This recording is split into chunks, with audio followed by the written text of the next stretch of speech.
Hi there, and welcome to another interview. Today, I've got the fabulous Eddie with me, and I'm going to ask Eddie the same question I ask absolutely every guest. Hey, Eddie, why did you become carnivore? Yeah, so thanks, Stephen, for having me on the channel. I've seen you around a little bit, but it's actually nice to talk to you face to face. So my story is quite long. Again, I'll try and shorten it a little bit, but of course, I'm not going to sacrifice the good details or the important ones. So the thing about my story is it's once again quite long. I started whenever I was around 16 years old. I was just a normal kid like everyone else. Um, and I was going to my third hour chemistry class, and it was directly after my strength training class that I had right in the early morning. And that morning was not like not any different than any other morning. I was going there and I was quite tired because I had just worked out. And it's very warm in the classroom, so I got very tired, even more so. And I went to put my head down just to relax a little bit. I know, not allowed, but you know. And I noticed something very, very strange. I felt butterflies in my stomach as if I were nervous, except nothing actually elicited that response from me. And it was very, very strong. It was not a very weak feeling. It wasn't subtle. It came on very quickly as well. And I didn't know what was going on. It just kept creeping up. It just kept, rising. And that elicited more fear from me, which then elicited that response from me even more. It's just this feedback loop. And you know how people are whenever they're experiencing fear, their rational brain sort of subsides a little bit. And so I started to look around the room to see if anyone was experiencing the same feeling. But of course, they wouldn't be. It wasn't very rational, but it was the most immediate response my brain could come up with. And within a matter of seconds, actually, I had a panic attack. I had to leave the classroom. And at the time, I went to the bathroom just to escape. And the thing is at the time, I didn't actually know that that was what a panic attack felt like. I'd never felt one before. So I had to reflect on what happened. And then I came to the conclusion that must have been what that is. So it's not just some metaphor. It's actually a real thing. So I left school early because I was so confused. I didn't know if it was a fluke or what. I went to, I think it was my dad that picked me up, dropped me off at his house, and I just wrote it off as a fluke. So I thought, well, okay, cool. I get the rest of the day off. Except I didn't actually think that my life was never going to be the same again. As dramatic as that sounds, that is absolutely what the truth was. I continued to experience symptoms. The butterflies in my stomach never subsided. It was always extant. Even if it existed on a spectrum, whether it was subtle or extreme, it was always there. It was worse whenever I stood up. I would have tachycardia and blood pressure swings. So basically symptoms of POTS. And then I obviously I had other symptoms as well, like chronic fatigue, that I'd never had before. And the most important symptom here to emphasize, that I always emphasize because it was the most debilitating symptom, was actually a symptom that no one has really heard of before. I think one other person I've heard of after I've told my story has said that they've dealt with the same thing, but not to the same degree. Whenever I would experience a symptom, or sorry, a feeling, like a sensation, an emotion, sorry, I couldn't find the word there. Whenever I would experience an emotion, whether it be positive or negative, and whether it be subtle or extreme, I would have extreme, excruciating pain start from my stomach that would shoot all the way up into my throat, all the way up into, the underside of my chin, and also down into like my legs, actually. And it would actually cause me to buckle. I would grab my stomach. I would have to sit down, and I would have to bend over while sitting down. So basically my torso was in between my legs. It was very bad. And it was really confusing because, try and tell that to any doctor and then have them try and understand that. Of course, when you tell a doctor, which is exactly what happened, I would try to see the doctor, multiple doctors. I saw a neurologist because I would have muscle and nerve twitching that was happening a lot around my rib cage and around just up my upper neck and everything. Saw a neurologist, tried to get a GI scope done. Or actually, didn't try. I did get a GI scope done. That showed nothing. Neurologist said that I needed to, I just needed to gain some weight because I had some slight neuropathy in my elbow. That was the diagnosis there. And it doesn't help that we live in a medical dead zone where I am anyway. But we went to just my general care practitioner as well, and we told him my symptoms. And he, of course, if you're going to tell a doctor that every time that you experience an emotion, that you feel pain and you have a high heart rate and your blood pressure goes up, what are they going to tell you? They're going to say that you're having anxiety, which is absolutely what I was told. But they told it to me very tacitly, very obliquely, because they didn't explicitly say you must be having anxiety. They asked, they said, oh, that's interesting. Does your family have any history of anxiety disorders? That's how they said it. So, I mean, what that means though.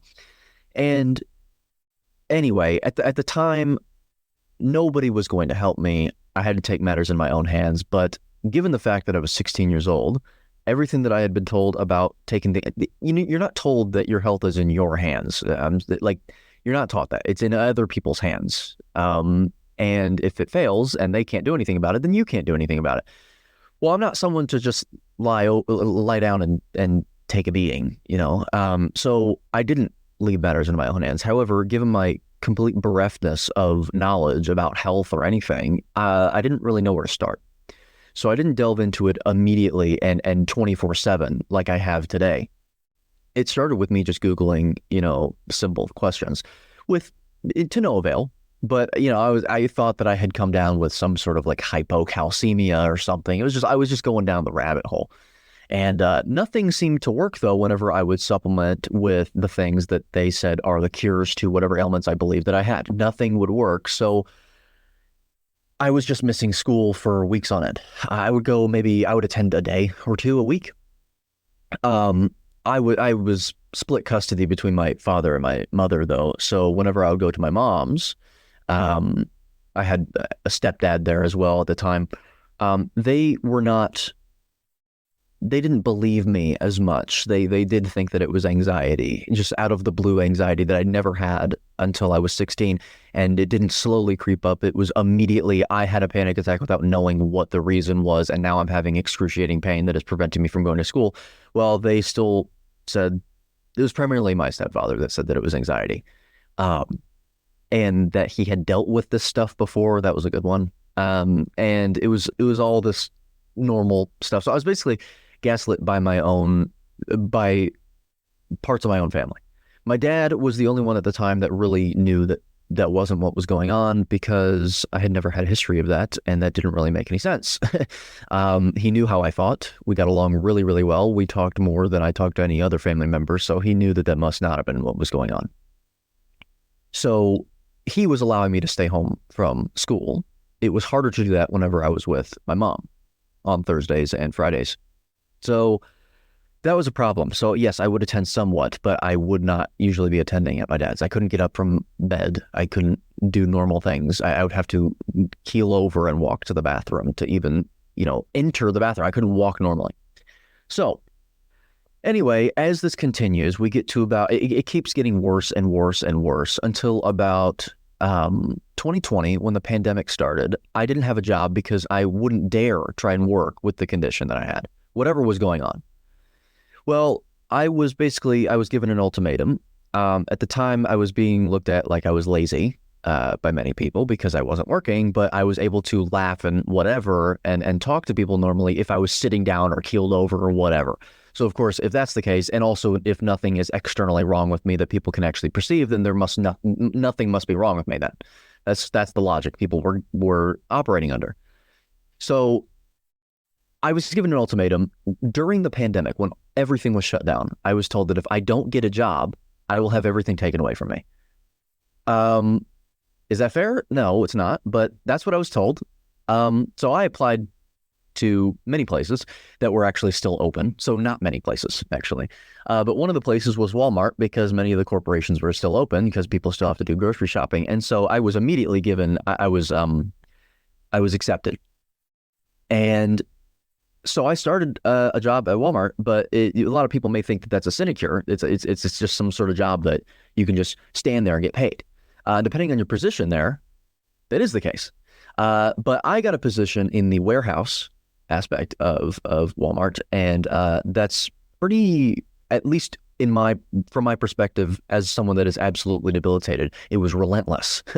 You're doing a lot of heavy lifting, and I wasn't able to do that. Of course, physically, was I able to if I had to? Well, yes, and I found that out very quickly. But it wasn't a good idea.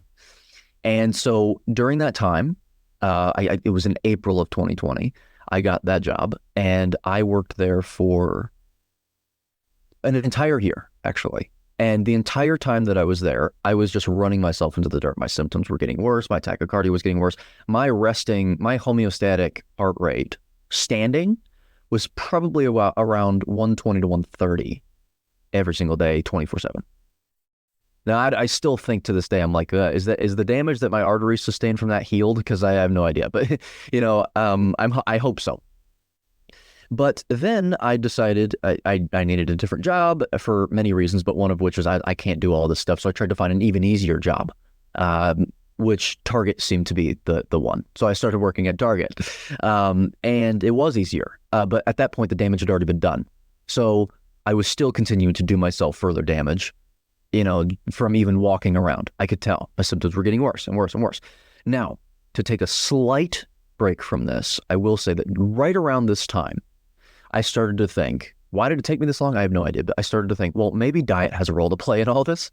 Maybe, all this stuff is due to inflammation. Everyone hears the word inflammation, and even back then I had heard it, therefore, but a lot of people don't really know what it actually is. And back then it was the same thing.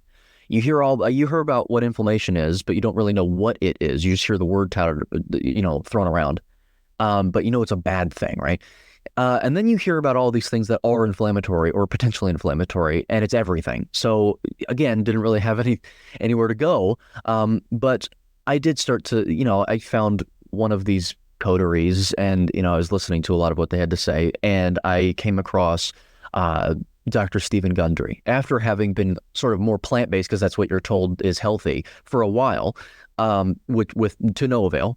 I did come across Stephen Gundry, and that was towards the end of 2021, whenever I was working at Target still. And he, of course, if anyone doesn't know who Dr. Gundry is, he's someone that is hyper fixated on lectins in plants. So he says in his book, or multiple books of his, that lectins, not all plants are your friends, because many plants are full of lectins, which are these plant compounds that engage in molecular mimicry and cause your immune system to go haywire, basically, to simplify. And I thought, wow, that's actually a really interesting perspective, to think that, many of these plants we very haphazardly, very, very cursorily introduce into our diets without reflecting on the ramifications of them. And I thought it was very enticing to me. So I started immediately cutting out the things that he said to cut out, and also introducing some things like high quality animal protein, but he does say to limit that, to be fair. And I saw some pretty good benefits, at least just that were associated with transitioning to a diet like that. I was eating a lot of carbohydrates, but primarily in the form of fiber. So maybe it was the absence of as many carbohydrates as I was eating, and also the introduction of animal protein that was high quality, and the elimination of many lectin-containing foods. It's hard to isolate one of those variables, but I do know that it was associated with an improvement of my symptoms. Not enough, though. I was still debilitated. I did not know what was going on with me. At this point, every time that I was walking around the store, if I even moved my arm, or if I was lying down in bed, if I moved my arm, if I moved my leg, everything was cracking and popping and shifting in my body. If I laughed or something, or if I coughed, my ribs, all of them, bilaterally, would just thud. No idea what was going on. Everything was, it was scary, but I was dealing with it for so long that it just became second nature. So sometimes I would try and pin down a symptom while completely ignoring all of the other 10 symptoms that are surrounding it, because I was so used to them. So that was a problem as well. Well, anyway, in January of 2022, everything hit the fan at that point. I was walking down the stairs, and I went to use the bathroom, and I was walking towards the bathroom, and I turned my head naturally. It wasn't exactly trying to look for something. I was in an animated motion because I was walking, and my vision went black for a good second. Now, that doesn't sound, on the surface, a second doesn't sound like a long time, but when you're talking about the loss of your vision at 17 years old, that is a long time. Any loss of vision, black, is a long time. And that terrified me. My stomach dropped, like my heart dropped, my heart sank. And the thing is that feeling is butterflies in your stomach, which cause the pain like to spread throughout my body. That would happen every time that would happen. And so that debilitated me. It's like getting punched in the gut every single time that happens. So then I'm still going to the bathroom, but I walk even faster, close the door, shut it, or lock it. And then I'm sitting on, I hit the floor in the bathroom, and I'm just terrified at this point. I call my dad, which was basically to tell him, hey, can you pick me up from work, after work? Because his house was my safe place at that point. It was my only safe place because he was at the time the only person that believed I had anything serious going on with me. So he did pick me up. I go on leave for work for 2 weeks, 2-week leave. And I thought, okay, I just need 2 weeks to, recover. Little did I know, actually, those 2 weeks, I eroded over that course of the 2 weeks because I wasn't engaging in any physical activity. So I became even more loose. Remember, I was saying that I was shifting everywhere and popping and all this stuff. So actually, the only muscular engagement that I was, imposing onto my muscles while working was completely surceased now because of my leave. So now that seems to be why I wasn't even able to return to work. I never returned to work. I stayed at my dad's the whole time. I wasn't able to get up to go to the bathroom or make my food. I was basically, these were the worst months of my life from January to about April. I was staring up at the ceiling 24/7. I mean, seriously, from the time I woke up to the time I went to bed, if I did go to bed, basically anticipating my death. Because I thought that's the only thing to come next. I was watching, it was even worse because I was watching everyone around me live their lives normally, including my friends. I'm 17 years old at this point, and all of my friends are living their lives like growing, improving. And, I'll get to it later if I have time. I was growing too as well, just in different ways. But it was torture. There was a point where I was trying to go to sleep, and I got so loose, and I'll get to what this is in a minute, that whenever I was going to sleep at night, your breathing gets more shallow, or it gets slower, it gets more relaxed. And what was happening was my ribs were sinking in so much that I would shoot myself awake, gasping for air, because my diaphragm would spasm. That's what was happening. And so it was to the point where I was up for 40 hours one day, because every single time that I would try and go to sleep, my body would just wake me up, no matter how exhausted I was. I was not able to even walk around, and I was falling asleep walking around. I was so exhausted. It doesn't help that I was eating primarily vegan at the time, because of Dr. Gundry. You got to be careful with the animal protein. Just only get rid of the lectins and stuff. Well, it doesn't help that I was clearly nutrient deprived. I was emaciated at this point. But we went to I had to be taken to the hospital, and I couldn't walk to the car. My dad had to basically drag me into the car. He drove me to our local hospital. Luckily it was like a minute away. And I remember I forgot about this until just now. I don't usually say this in the interviews, but I was looking at the nurse while they're putting me in the bed while 3 people are trying to hook things up to me. And I said, I really do think that I'm going to die today. And I was trying to warn them that was probably what they were going to see. And they said, I don't really think that's going to happen to you. I said, okay, well, I'm freaking out. And they tell me, I'm trying to tell them what's going on. And I tried to tell them that the chiropractor that I was seeing at that point was actively, whenever he was treating me, there's so many details here, I just bypass some of them. I was going to the chiropractor every day, and he was basically cracking me and adjusting me. But one of the adjustments he was doing was actually putting his fingers into my chest up here and pulling my stomach out from my chest cavity back into position. So clear, and I could actually see it happen every time he did it. And clearly something was going on. Your stomach isn't just supposed to go up under your chest cavity that far. And I'm trying to tell him, the head of the ER at night, what's going on and what our chiropractor thinks it is. We think it's a neurological issue. We have no idea what's really going on, but it's something crazy. He comes to me later, gets down on his knee next to me and goes, I want you to look at me, and I want you to understand that what your chiropractor told you was complete voodoo science, has no bearing on reality, basically. You are dehydrated. That was his diagnosis. They shot me up with Ativan, which many people may or may not know what that is. It's a benzodiazepine. And if you're really, really, really tired, then it's supposed to knock you out, basically. And it is supposed to relax you, though. It's an anti-anxiety thing. That's its primary purpose.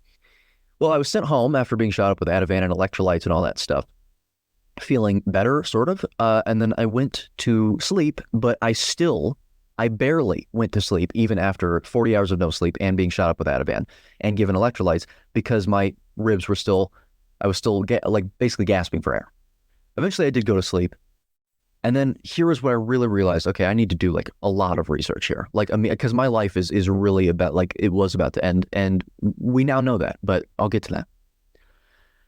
It was clearly a structural issue, and I was focusing way too much on diet at this moment because I'd already tried to fix diet, and at this point, you know, with the severity of the shifting of my bones and everything, I was like, diet is not going. This is too much at this point. If this was related to diet, the damage has been done so much that we need an external intervention that isn't diet to fix it. So I started looking into structural conditions, and I came across CCI, cranial-cervical instability, which is basically characterized as it's a loosening, it's a weakening, it's a weakening of the ligaments, which are what hold bone to bone in the cervical spine leading up to the cranium, leading up to the skull. And I thought, well, okay, what would that cause? Well, that causes shifting of the bones, and that can cause impingement on the surrounding nerves and arteries in the neck. And, you know, when you're talking about the nerves of the neck, you're talking about really important nerves. You're talking about phrenic nerves that are responsible for controlling the contractions of the diaphragm. Hint, hint. We're talking about nerves like the vagus nerves, which regulate your parasympathetic, and really it's the regulatory nerve of the parasympathetic, the relaxing, you know, state of the body, nervous system. And the vagus is Latin for wandering, and so that should tell you, you know, they wander throughout the entire body, all the way throughout your legs, from the neck, and they control things like digestion. You've got two of them, one on the right side, one on the left side. But if you've got, I mean, all you really have to talk about are your vagus nerves, at least in terms of the significance of my condition here. Because if you have enough movement, which enough depends on, you know, it depends on the person as to how much enough is, but it can be even a matter of millimeters, because you're talking about a very small amount of space between the bone and the nerve surrounding the neck. Well, that can cause impingement, like I said, which can cause disruption of nervous system regulation. But over time, if that does not halt, that leads to degeneration of the nerves because they don't have a chance to heal up. And I thought, wow, okay, this all the symptoms that were listed. I came across a seminar from a channel by the name of Carry Medical Florida, and it was by a doctor by the name of Dr. Ross Hauser, who he's the founder of the clinic in Fort Myers, Florida. And he was talking about vagopathy. He termed it vagopathy, which is, you know, it's neuropathy of the vagus nerves. And he was talking about all these symptoms and how it can be related to CCI. And CCI could be the culprit. And I thought immediately, this is exactly what I've got going on. At this point, I was desperate, so I didn't think too much. And I actually scheduled an appointment with them without telling anyone. I told my dad afterwards, and then he was like, yeah, of course. You know, I'm desperate to do anything. He actually went into debt with the medical, you know, with the appointments and everything. So he was on board, but I still had to wait until April 6th to leave Florida. And then April 8th was my first diagnostic appointment. So I scheduled it in February, and I still had to wait this long. And I thought, you know, hopefully I make it that long. Every day I was thinking that. Hopefully I actually live this long enough to actually get diagnosed and then treated. And I'll explain what the treatments are in a minute. Well, eventually we take one 14-hour drive from where we are all the way down to Florida. Fortunately, my maternal grandmother lived an hour and a half away from the clinic, and she still does. We got there in one day, 14-hour drive on April 6th. April 8th was my first appointment. We drive there. They do all these diagnostic tests like a DMX, digital motion x-ray. So it's an x-ray, but it's in motion, so that you can see basically a separating of the ligaments in certain positions, which is really important when if you are to have this condition, because sometimes static x-rays, many times they don't catch the condition because it's just one picture. They did a cone beam CT scan where there's a CT scan that just circles your entire head to see the structure of your neck in even more detail. A lot of these different tests, they tested heart rate variability. They tested a lot of things. Well, Dr. Hauser comes in, which it was interesting because it was almost like looking at a celebrity because I'd watched his videos for so long on YouTube. He came in, and in every single room, every patient room, there's this large TV, and he'll show you all of your scans on there, and he'll walk you through them.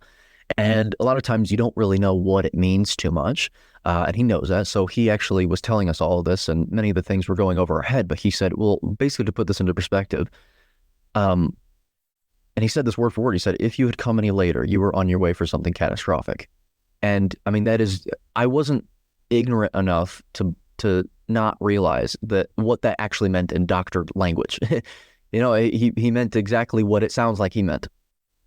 And, if anyone has actually been really, really sick, they realize that that is not daunting. That is actually relieving, because you finally got a diagnosis after how many years? And so I immediately call my mom afterwards and everyone. I'm like, hey guys, I was right. Something is seriously wrong with me. They looked at they looked at my neck and they realized that I was in the top 10% of their cases, what they said. And they see tens of thousands, if not at this point, hundreds of thousands of people they've seen and treated. So I immediately began regenerative treatment on, I believe, April 11th. What is this regenerative treatment? Well, many people have heard of it before. It's prolotherapy and PRP, platelet-rich plasma. Many people have actually heard of the latter part of platelet-rich plasma. They're very similar. Prolotherapy just involves injecting a solution in between the bones into the ligaments directly, a solution of water, sugar, a plant compound that promotes inflammation, because leave it to plants to have a compound that does such a thing, and also I think a slight numbing agent is in there as well. The entire point is to actually promote inflammation of the ligaments. So it's designed to cause the body to repair the ligaments, to make them bigger. It's like going through a second developmental process in my case. And so that is what they would do. PRP is slightly different, where they do the exact same thing, but instead what they're doing is they're extracting your blood, spinning it twice to concentrate the healing elements out of it, and then focusing, basically making the solution that instead. So it's a different solution, but they're doing the exact same thing. PRP, in my experience, has been more effective at that. But the entire reason they have to initiate an inflammatory response on the ligaments is because ligaments have very poor blood supply, first of all. They're white, and muscles have a very large blood supply. It's one of the reasons why they're red, one of them. And so they don't heal as effectively, if at all, depending on the severity of an injury, if you were to come down with an injury. In my case, I don't have an injury, so that was one of the things we're wondering, why is my neck like this, So anyway, I undergo these treatments. They're not easy. They're not, they can't put you under completely for treatments. All they can do is either give you nitrous to relax you, or they can shoot you up with some Xanax, intravenous Xanax, which is very expensive. Insurance does not cover these treatments, at least. You have to file a claim yourself and basically beg insurance to pay for it. But that's just because it's experimental treatment. And so it is very expensive already. Same thing with the drugs that you have the option of taking. I am someone that I've never taken the drugs. I've never taken nitrous in my life. I just said, okay, I'll lie down and take this. They inject over 100 treatments or 100 injections at once, sometimes depending on the severity of the case. So that was me. I just took all of it at once, one go. And it was immediately effective, though, in terms of the stability I felt in my neck. And a lot of my symptoms were already subsiding until the inflammation dies down, because that actually acts as a splint. So basically, the treatment involves you have an injection, you get immediate, intense stability of the area to the point where you actually have some restricted movement. And then as the inflammation subsides, you go back down in terms of stability, but it's still higher than you were just before, even if it's slightly more. So that's how the treatments work. So it's this whole thing. Long story short, I know, long story short, as if it's going to be short at all. We did more diagnostic tests, and it turns out that it's not just my neck, it's my entire body. Every single ligament is loose. Every single ligament. They could see it on the x-rays. They're very thin ligaments. So that explains why my ribs were thudding and shifting. And it also explains why I was experiencing pain when I felt any emotion, because where you feel emotion is right in your thoracic, region. And actually your thoracic spine is where all of your fight or flight nerves are. So if you've got impingement of nerves right there, you're going to have anxiety, even when it's not indicated to have anxiety. The problem, though, was my ribs were sinking in so much that every time that I would have that sensation of emotion, a lot of people, they feel it in their stomach, but they don't realize that they're actually feeling something physical. Their diaphragm is contracting every time that they feel emotion when they're talking to someone. The severity to which it will contract is dependent on the severity of the emotion, of course. So that's what you feel when your stomach, drops. So you feel that stomach drop or your heart sinks or whatever. That's an actual physical sensation. The problem, though, is whenever you feel that, your ribs are supposed to remain stable. They're supposed to not move when you do that. Mine were moving all over the place. I was actually able to put my hands in and just grab them and just move them. It wasn't fun. And I can actually just, to take a slight pause here, I can still, with 3 ribs or so, do that because my ribs were so severe that even after the amount of treatments I've had, we're getting there, obviously, but it's still to that degree. Well, yes, that's what was happening. Every time that my diaphragm would contract, it would move my ribs so much that it would cause those ribs to impinge on those fight or flight nerves and the nerves that regulate heart rate and blood pressure and all that stuff. So I had to lie down and put my arm under my back whenever I was lying down to stop that from happening as much as possible. So I wasn't even, at this point, I wasn't watching TV. I wasn't really looking at my phone that much because I couldn't, because anything that would elicit any emotion from me, I couldn't even look at unless I was lying down. So anyway, I've been getting these treatments since April of 2022. I was living in Florida at that point with my grandmother. Now, this is when things actually start to shift towards diet. How did I actually even come into this space in the first place? Well, I was still on the Gundry train even whenever I was undergoing treatment. I was still doing that. And then I was, I'm on social media still looking at all this health stuff, which I thought health science was actually science at this point. So, I'm following all that stuff. Well, it's not, though. But at this time, I still thought it was. So then I start getting inundated.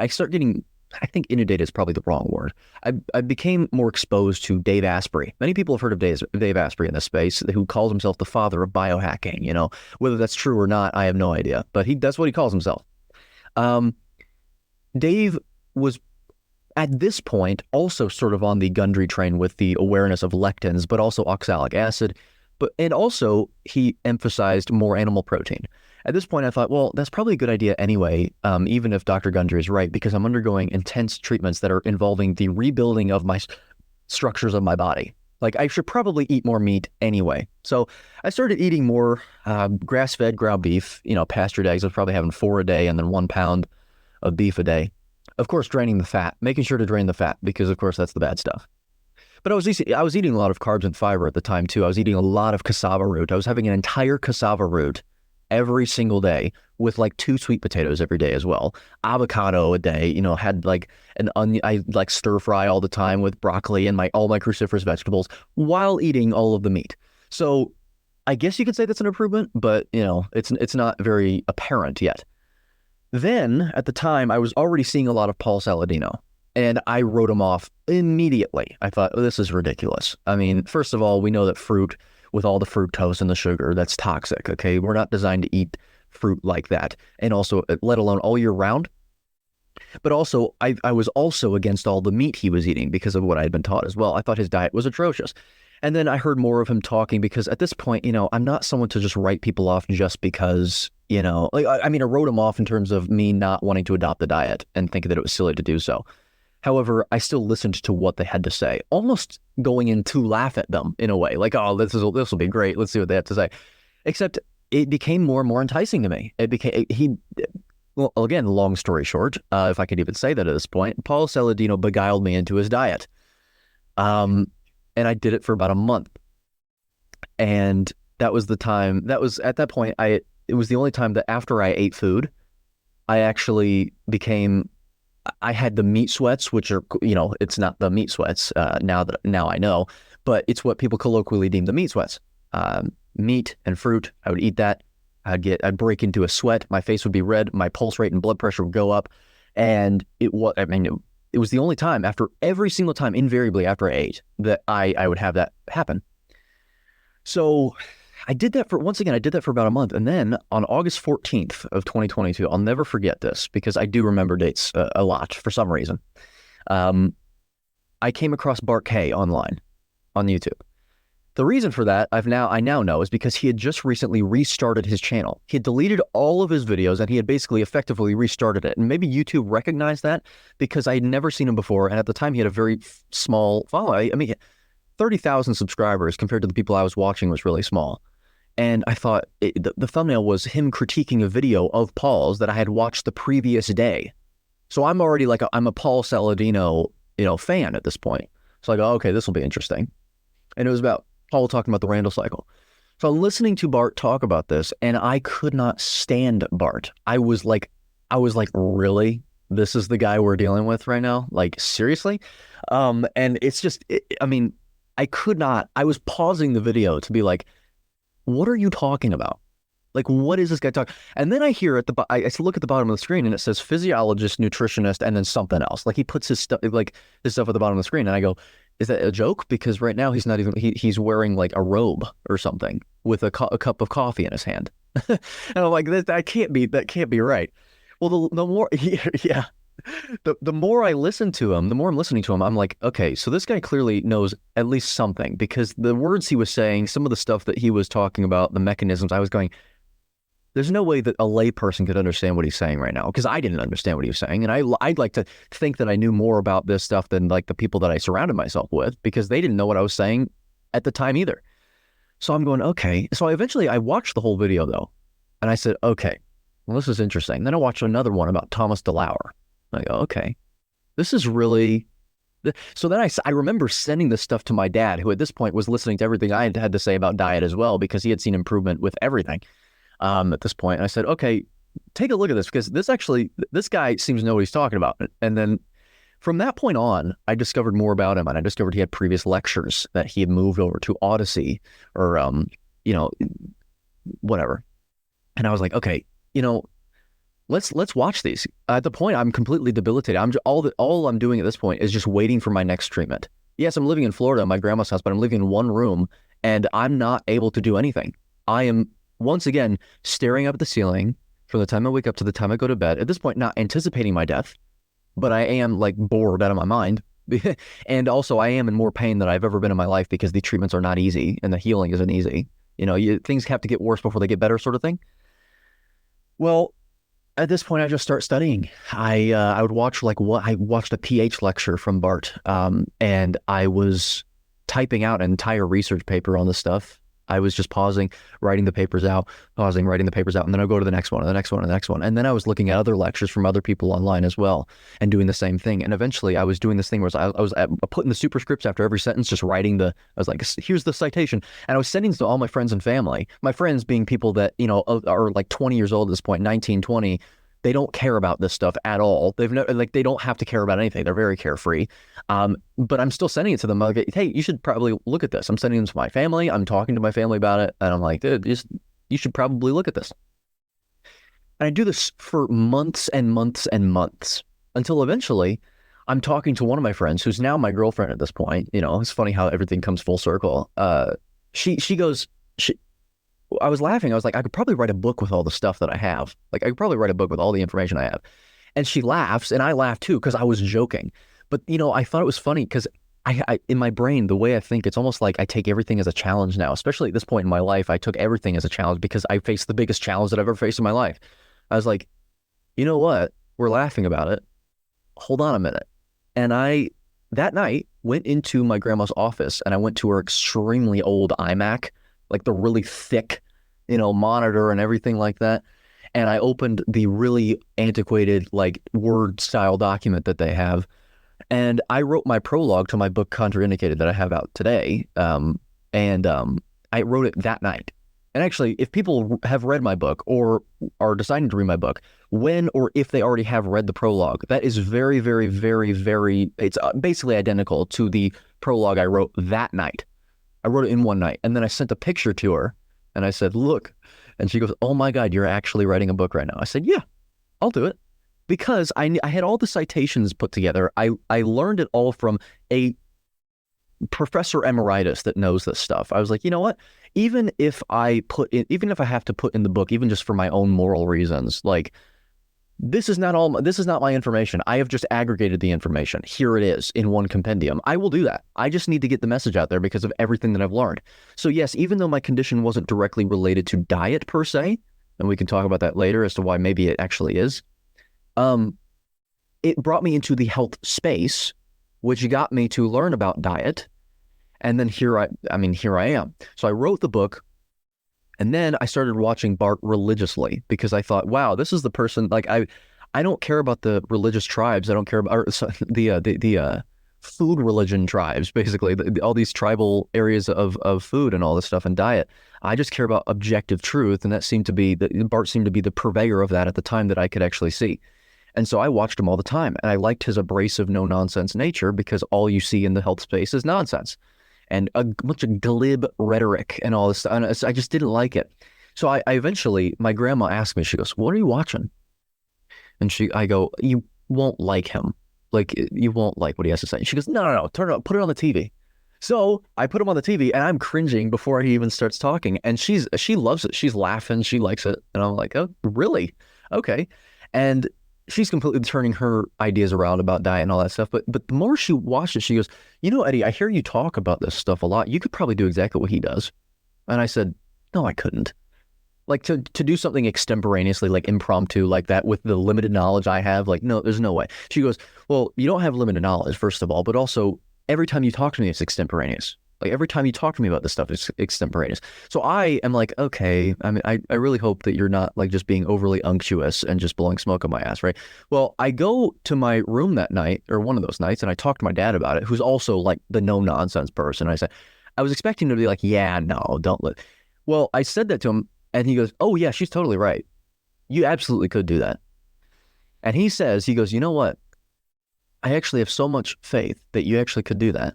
With everything that you've learned now, and you've put a book together, I will put down $2,000 to invest in equipment for you to actually start making those videos.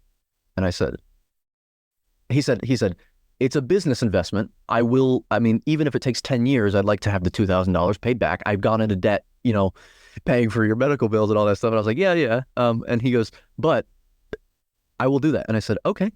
So he starts buying everything that you see around me, except I bought this green screen thing, but the lights that are used on me right now, the desk that I'm sitting at, all of it was paid for by him.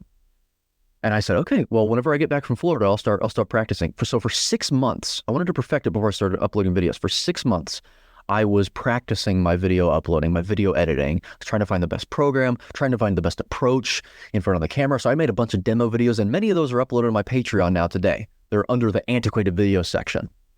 And then finally, January 20th, I actually put out my first public video. And ever since then, I've been basically, you know, building this brand while simultaneously studying free college courses online with biochemistry. I've already finished that completely. So basically my learning process was I would look at a lesson of biochemistry. I'd spend 5 hours on the lesson typing out an entire paper on it, just like I was doing with the other lessons from Bart, for example. And then I would revise and revise and revise again and revise again. And then I would read the whole thing over, and then I would try to teach it to someone. I would basically be talking to myself, but as if I was talking to someone else, trying to teach it to make sure they understood it. And I did that for every lesson. So let alone typing a research paper for every chapter, it was for every single lesson. And then I reread the whole lesson from beginning to end after I was completely done. I'm doing that with cellular biology now. And then I'm not as orderly now. I have a textbook next to me. I'm looking at different things all in different orders, but I have been simultaneously teaching myself things while also getting this stuff vetted by Bart. I told myself, you know what would be funny is if I actually met Bart and I talked to him, because in my head I'm idolizing him for being an objective person and for being someone that is actually like a professor that is trying to get rid of the nonsense. And I was like, I want to do that. Like, I want to be able to do that. So I was like, you know, what'd be funny is if I actually start talking to him. And at this point, since I'd gone through so many challenges, my whole brain shifted to dreaming big. Like, I'm someone that dreams huge. Because what else am I going to do in life? I just came to that revelation whenever I was like almost dead every day and anticipating my death. Your brain, the way you think changes. So I said, I'm going to do it. And you know, my friends were like, okay. And I was like, okay, I like that attitude because that gives me more motivation. And guess what? I've done a video with Bart. That's crazy. That's just like my previous self would have been like, that's insane. So I do have conversations with him to actually, further my understanding. It's more so me getting things vetted that I've learned from classes because he taught those things himself. So I get, finishing touches, and then I also do ask him things that I don't fully understand. And that has been my process this whole time up to this point and having this conversation. That is my story. I'm still undergoing treatments, but travel fees are not cheap, especially in today's economy. So it's been months since I've gotten a treatment. I am now able to work out though. I'm like, and ever since taking, and this is not a plug, this is just my anecdote. Ever since taking all of the Cerule products, that was what started to get me able to start working out again after about a week or two of taking them, all of them at once, to be fair. I've been able to work out. I've built about 11 pounds of muscle already within a pretty short time span with working out once a week. I'm able to walk around the stores now with my girlfriend if we have to buy anything. I'm actually able to go outside and enjoy life. But I am not to the point where I can even hold a stable job still, like that involves walking regularly or in any physical activity. I have to lay low still. So this is my job. And the ultimate goal is to raise enough money with all of the things all the passive income that I have with this channel, to move down to Florida so I can actually have treatments more regularly. And so far I have high hopes for that. But we'll see where things take me. But I think that's about everything. I really think that's about everything. So Eddie, I think that was amazing, and you were very time pressured. Just to let people know, Eddie normally speaks for a bit longer, and I was time pressured after coming back from the carnivore conference yesterday, and that was stunning. And as I said to you, Eddie, before we started, I always do a part two when we haven't got enough time, and I really want to do a part two. If you'd like to do a part two to this, I would absolutely love it and do it sort of ASAP. What do you think? Absolutely, yeah, definitely. Yeah, I've got tons of questions and I'm dying to ask, so I'm going to save those, even though I'd love to ask them straight after we go off here. But just everybody listening, I hope you enjoyed that, and we will be back with another success story shortly.